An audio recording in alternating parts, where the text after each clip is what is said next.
시작했던 2018년도 한 해가 어느덧 이렇게 또 한 달이나 지나가는 이 마지막 부분에 이렇게 와 있습니다. 공자님 언제 사람이었습니까? 중국 사람으로 언제 사람이었나? 2500년 전, 지금으로부터 2500년 전에 살으셨던 분이 공자님입니다. 공자님이 그의 논어책에서 이런 말을 하였어요. 아게스크린 잠깐 봅니다. 사람들이 2500년 전에 공자님이 그 당시 사람들을 보고 한 말입니다. 사람들이 너나 할 것 없이 먹고 마시기는 하지만 진실로 맛을 알면서 먹고 마시는 사람은 찾을 수가 없구나. 이 공자님은 2500년 전인데 지금으로부터 2500년 전이면 예수님 시대보다 500년이 더 이렇게 전 시대 때 그 당시 사는 사람들을 본 것이지요. 이렇게 보니까 당시의 사람들이 먹고 마시는데 때가 되었으니까 그냥 먹어놨어요. 때가 되었으니까. 그리고 배가 고프니까 그냥 먹고 마시고 안 먹으면 죽으니까 동물처럼 의미 없이 그냥 음식을 먹는 거예요. 우리가 먹는 음식 이거 참 얼마나 여러분 귀한 겁니까? 음식 없으면 내가 어떻게 살아갈 수가 있어요? 음식이 참 중요한데 그 음식이 얼마나 귀하다, 그 음식이 얼마나 가치 있다 이런 거 전혀 모르고 배가 고프니까 때가 되었으니까 죽지 않으려니까 그냥 사람들이 아무 의미 없이 음식을 먹고 살들는 것이죠. 그래서 이 공자님은 그것을 보고 한탄했어요. 탄식했어요. 사람들이 왜 음식에 그렇게 귀중함을 모르는가? 그 음식의 귀한 가치를 모르고 사는가? 그리고 음식을 그렇게 먹으니까 사람의 삶이 음식의 가치가 귀한 것을 아는 사람은 그 음식의 가치 이상으로 귀하게 살아요. 음식의 가치를 값없이 여기고 그냥 아무 생각 없이 먹으니까 그들의 삶도 어떻게 했습니까? 그들이 살아가는 삶도 가치와 의미와 중요함이 무엇인지 모르고 살아가는 그런 삶이 될 수밖에 없죠, 여러분. 사람의 삶처럼 가치 있고 의미 있는 것이 없어요. 만약에 사람의 삶이 잘못되면 물질이 무슨 소용이 있고 성공이 무슨 소용이 있습니까? 공자님은 두 가지 말씀하셨습니다. 음식을 의미와 가치 없이 먹는 것을 탄식하셨고 또 한편으로는 사람들이 살아가면서 의미와 가치와 삶의 중요함이 무엇인지 모르고 살아가는 것 두 가지를 지적하죠. 우리가 살아가는데 우리의 삶이 잘못되면 물질도 성공도 지식도 명예도 아무 소용이 없습니다. 그렇지 않습니까? 굉장한 지식을 가지고 있는데 삶이 좋지 않다. 그 지식 소용없는 것이죠. 악한 데 쓰이면 어떻게 되겠습니까? 우리의 삶이 달라지면 우리의 삶이 의미와 가치가 있는 방향으로 우리의 삶이 나가면 모든 것이 다 가치게 조그만 것이라고 내 삶이 다른 삶으로 나아가면 의미와 가치 있는 삶으로 내 삶이 나아가면 조그만 것들이라도 가치게 돼요. 그러나 그렇지 않고 반대라면 여러분 아무리 큰 거라도 아무리 대단한 거라도 아무리 뛰어나고 위대한 것이라도 아무 여러분 가치와 소용이 없습니다. 여러분 할막스 천재예요. 천재. 근데 잘못된 것 아니겠습니까? 공산주의 이론을 만들어서 20세기 한 세기 동안에 얼마나 많은 사람이 죽어나. 소련에서만 공산 독재로 인해서 3천만 명 이상이 죽었어요. 여러분. 얼마나 무섭습니까? 민주주의와 공산주의의 대립으로 세상이 여러분 냉전 시대가 되지 않았습니까? 그 사이에 수많은 전쟁으로 얼마나 많은 사람이 죽었습니까? 삶이 바로 되면, 생각이 바로 되면 조그만 것이라도 가치가 있고 값이 있어요. 공자님이 지적하신 대로 오늘 이 시대도 많은 사람들이 먹고 마십니다. 그런데 왜 먹고 마시는지 모르고 사는 사람들이 많습니다. 열심히 살아가는데도 왜 사는지를 모르고 삶의 의미와 가치와 중요성을 모르고 살아가는 사람들 오늘 이 시대에도 많이 있습니다. 오늘 우리가 사는 이 시대의 사람들, 어느 시대의 사람들보다 잘 먹고 잘 살아요. 그렇지 않습니까? 얼마나 우리 잘 먹고 잘 삽니까? 그런데 오늘 이 시대에 그렇게 잘 먹고 잘 사는 사람들이 많은데 마음은 어떻습니까? 마음은 비어있고 공허해요. 좋은 것들 가지고 좋은 것들 누리지만 마음과 가슴은 비어있고 마음과 가슴에 뭐가 있습니까? 큰 구멍들이 뚫려 있어요. 큰 구멍들이 여러분 뚫려 있습니다.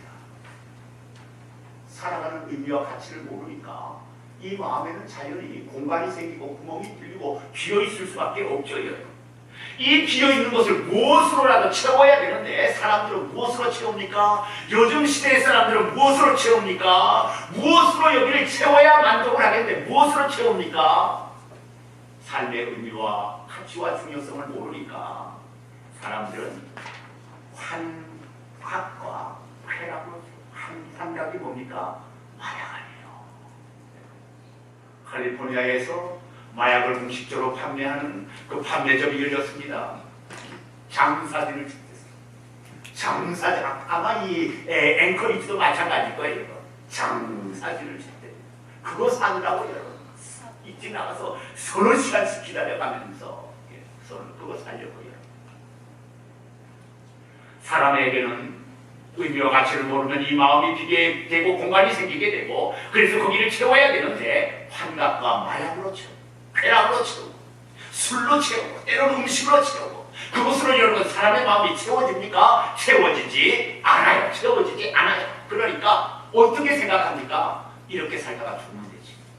이렇게 살다가 죽으면 되지. 되는 대로 살다가 죽으면 되지. 그렇게 돼요. 여러분. 혹시 여러분들 가운데 이런 경험이 혹 있는 분들이 있을지도 모르겠어요. 여러분. 이 비어있는 마음을 채우려고 뭔가 노력하고 뭔가를 먹고 뭔가를 쓰고 뭔가를 피우면서 해봤는데 안 채워지니까 이렇게 살다가 죽으면 되지. 그 사람이 어떻게 살겠습니까? 되는 대로 여러분 살게 되는 것 아니겠습니까? 그래서 일어난 사건이 무슨 사건입니까? 라스베가스에 여러분 총기 난사 사건 아닙니까? 그 사람 돈 많이 가진 사람이에요. 집을 4채씩 가지고 여러분 비행기까지 가지고 있고 비행 기술까지 있어요. 여러분 그런 사람이 왜 그런 짓을 했겠습니까? 안 채워지거든. 뭘 해봐도 도름을 하고 노박을 하고 여러분 뭘 해봐도 쾌락으로 성적으로 채워도 안 채워지니까 결국은 이렇게 살다가 죽으면 되지. 되는 대로 살다가 그냥 이렇게 하고 죽자. 얼마나 많은 사람이죠. 얼마나 많은 사람들, 무고한 사람들이 여러분 다죠. 부귀 영화를 당겼던 솔로몬은 전도서 1장에서 이렇게 말씀을 합니다. 얼마나 큰 부귀 영화를 누렸습니까? 헛되고 헛되며 헛되고 헛되니 모든 것이 헛되도다. 5번이나 헛되다. 해 아래서 수고하는 모든 수고가 사람에게 무엇이 유익한가? 눈은 보아도 족함이 없고 귀는 들어도 차지 아니하는도다. 내가 해 아래서 행하는 모든 일을 다 보아노라. 보라, 모두 다 헛되어 바람을 잡으려는 것이로다. 솔로몬은 육적으로 세상적으로 다 살아가. 육적으로 세상. 하나님을 믿으면서도 육적으로 세상적으로 세상 사람들하고 똑같이 다 살아보고 누려보고 만끽해 보았는데 무엇을 느꼈습니까? 허무함과 허망함을 느꼈다. 그래서 허무와 허망을 고백하는 것입니다. 마음대로 살아보고 될 대로 살아보라고 했는데 살아보니까 헛된 삶이었고 그것이 바람 잡는 삶이었다고 고백을 하였습니다. 질문을 합니다. 사람이 허망함과 허무함과 바람 잡는 삶에서 벗어날 수 있는 길은 무엇이겠습니까? 우리가 이 세상을 살면서 여러분 허무함과 허망함과 헛된 삶에서 바람을 잡는 삶에서 우리가 벗어날 수 있어서 벗어나서 바로 갈 수 있는 그런 길은 어떤 길이겠습니까? 답은 하나입니다. 하나님을 만나는 길밖에 없어요. 하나님을 만나는 길밖에 없어요. 세상에 어떤 것을 두드려 보아도 세상에 어떤 버튼을 눌러 보아도 세상에 어떤 문을 열어 보아도 밖에는 다른 길이 없어요, 여러분. 하나님 없으면 다 이가 비게 돼 있어요, 여러분. 하나님이 왜 우리를 영적인 존재로, 영혼을 가진 존재로, 하나님의 형상을 닮은 존재로 만들었습니까? 하나님 없으면 살 수 없는 존재로 만들었기 때문에, 하나님 없으면 살 수 없는 존재이기 때문에, 하나님 그래서 우리에게 하나님의 형상을 닮은, 하나님 없으면 살 수 없는 존재로 하나님 그렇게 우리를 만드셨어요. 사람이 세상적인 삶과 육적인 삶에서 벗어나는 길, 그것도 하나님을 만나는 것밖에 없어요. 하나님 만나는 거예요. 사람이 삶의 의미와 가치와 중요함을 발견하는 길도 하나님을 만나는 길밖에는 없어요. 하나님을 만나지 않고 내가 무엇을 발견했다, 그것은 우상이 될 수 있고 사상이 될 수 있고 사람을 죽이는 무서운 철학이 여러분 될 수가 있는 것이죠. 여러분, 삶의 의미와 가치와 중요함 어디서 발견합니까? 우리는 여러분 이 세상 어느 곳이 아니라 하나님을 만나는 데서, 하나님을 만나는 데서 사람답게 사는 것도, 또 신앙인이 신앙인답게 사는 것도 오직 하나님, 살아계신 하나님을 만나는 길 외에는 다른 길이 없어요. 여러분, 내가 사람으로서 사람답게 좀 살고 싶으십니까? 하나님 만나셔야 돼요. 내가 신앙생활하는데 신앙인답게 여러분 살고 싶으십니까? 하나님 만나셔야 돼요. 어떤 하나님이십니까? 전지전능하신 하나님.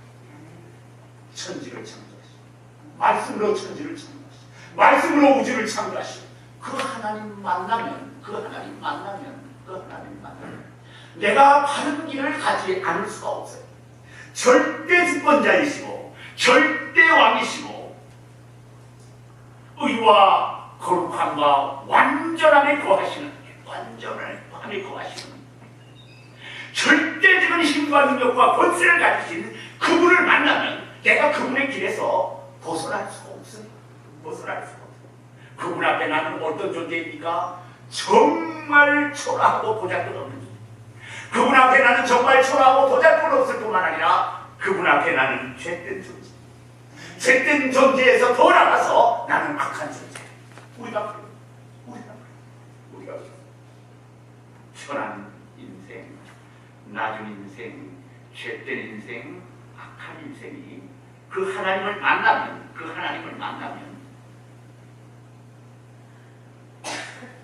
바른 길을 가지 않을 수 없어요. 사람이 하나님을 만나고 신앙인이 하나님을 만날 때 그때 달라지기 시작해요. 사랑하는 여러분들에게 묻습니다. 내가 사람으로 살면서, 예수 믿고 살면서, 하나님을 믿는다고 하면서 내가 달라지고 있는가 보셔야 돼요. 내가 체인지되고 있는가 보셔야 돼요. 여러분, 전혀 바뀌지 않았다, 전혀 달라지지 않았다, 그대로 있더라, 아니면 예전보다 더 뒤로 후퇴했더라, 정신 차리셔야 돼. 하나님을 만났는지 물어보셔야 돼. 하나님을 만난 사람은 변화되지 않을 수 없고 바뀔 수 없고 바뀌지 않을 수 없고 새롭게 되지 않을 수가 없어요. 여러분, 참으로 사람이 하나님을 만나면, 참으로 신앙인이 하나님을 만나면 그때 모든 것이 달라지기 시작하는데, 살아도 이유와 목적이 달라지고, 먹어도 마셔도 자도 깨도 숨을 쉬어도 모든 것이 여러분 예전하고 다르게 달라지게 되어 있습니다. 사람이 하나님을 만나면 일을 해도 벌어도 싸우아도 무엇을 해도 의미와 가치가 달라지게 되어 있습니다. 사람이 하나님을 만나고 신앙인이 하나님을 만날 때 어떻게 됩니까? 사람이 달라지면서 어떤 일이 일어나기 시작합니까? 눈이 떠지기 시작합니다. 사람의 눈이 떠지기 시작해요. 사람에게 눈이 떠지기 시작하면 어떻게 됩니까? 해야 할 것과 안 해야 될 것을 구분할 수 있어요. 사람이 눈이 가려지면, 눈이 떠지지 않으면 아무리 해야 할 것과 안 해야 될 것을 가르쳐 주어도 거꾸로 해요. 그러나 하나님을 만나게 되면, 오, 해야 될 것이 이거구나, 해야 돼서는 안 될 것은 바로 이거구나, 딱 여러분 선이 그어지고 그 선이 그어진 쪽에서 넘어가지 않고 해야 할 것으로 나아가는 그런 놀라운 기적의 역사가 일어나게 됩니다. 사람이 하나님을 만날 때, 신앙이 참으로 하나님을 만날 때 가야 할 것을 갈 수 있고, 가서는 안 될 것은 아예 가지를 않아요. 만져야 할 것을 만지고 만져서는 안 될 것은 손도 대지 않아요. 여러분, 바라보아야 할 것은 바라보지만 봐서는 안 될 것은 여러분 절대 쳐다보지 않습니다. 하나님을 만나면 우리가 살아가면서 어떻게 돼야 되겠습니까? 하나님을 만나시는. 이게 중요한 것은, 그러면 어떻게 하면 하나님을 좀 만날 수 있을까요? 어떻게 하면 하나님을 만날 수 있을까요? 저는 여러 가지가 많지만 오늘 세 가지로 하나님을 만날 수 있는 세 가지 말씀 나누려고 해요. 첫째는 예배를 통해서 하나님을 만날 수 있어요. 요한복음 4장 23절에 아버지께 참되게 예배하는 자들은 영과 진리로 예배할 때가 오나니 곧 이때라. 아버지께서는 자기에게 이렇게 예배하는 자들을 찾으시느니라. 우리가 하나님 앞에 영과 진리로 예배해. 하나님은 우리가 하나님 앞에 영과 진리로 예배하라고 말씀하십니다. 왜 하나님이 그렇게 말씀하십니까? 우리가 영과 진리로 예배하면 하나님께서 찾아오셔서 만나주시겠다고, 만나주시려고 영과 진리로 예배하려는 것이죠. 무엇이 하나님 앞에 영과 진리로 예배하는 것입니까? 무엇이 하나님께 영과 진리로 예배하는 것입니까? 형식적인 예배가 아니라 정성과 힘을 다해 드리는 예배.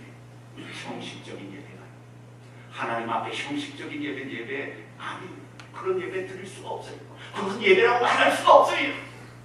하나님 앞에 형식적인 예배가 아니라 정성과 힘을 다해서 드리는, 건성으로 드리는 예배가 아니라 마음과 뜻을 다해서 드리는 예배, 외식적으로 드리는 예배가 아니라 중심과 혼을 다해서 하나님 앞에 드리는 예배, 그것이 예배 아니겠습니까? 저는 남미에 살아고 왔어요. 남미 사람들 예배 드려요. 아주 그 사람들은 열정적이에요. 찬양도 해요. 그런데 어떤 사람을 보면 자기 와이프, 자기 연인하고 와서 어깨를 탁 펴고 발을 탁 이렇게 걸쳐놓고 이렇게 옆에 껴안고 이렇게 하면서 예배해요. 어때요?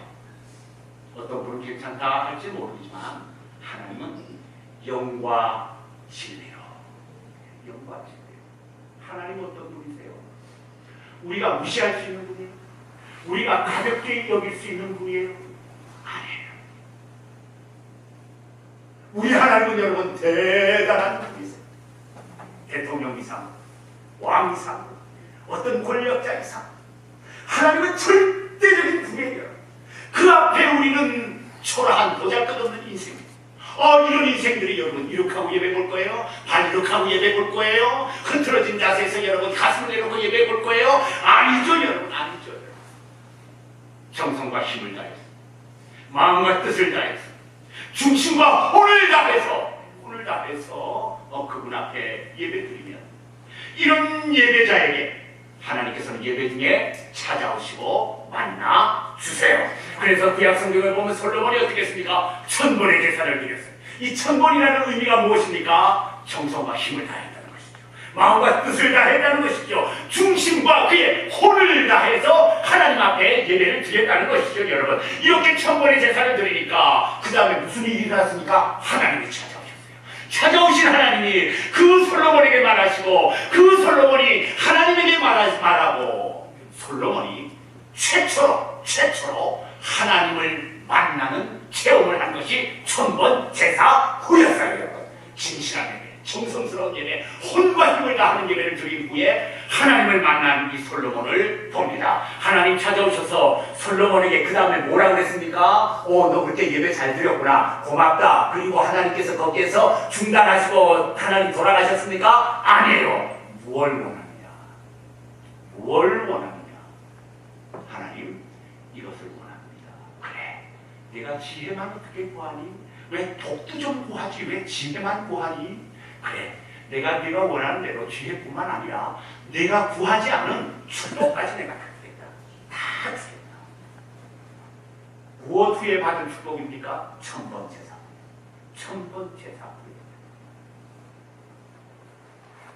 우리가 하나님 앞에 예배 드릴 때 우리가 예배를 경하게 가볍게 여기시면 절대 여러분 되지 않습니다. 하나님 예배 무시하고 우습게 여기면 절대 되지 않습니다. 예배 잘못 드렸다가 망한 사람이 구약 성경에 있습니다. 엘리 제사장의 가문이에요. 엘리 제사장의 가문. 왜 하나님 엘리 제사장의 가문이 멸망됩니까? 하나님 뭐라고 하셨어요? 내 제사를 짓밟았다고 했어요. 엘리의 두 아들들이 내 제사를 짓밟았다. 예배를 엉망으로 만들었다. 예배를 무시했다는 것이죠. 예배를 무시했다는 것은 하나님을 무시한 것.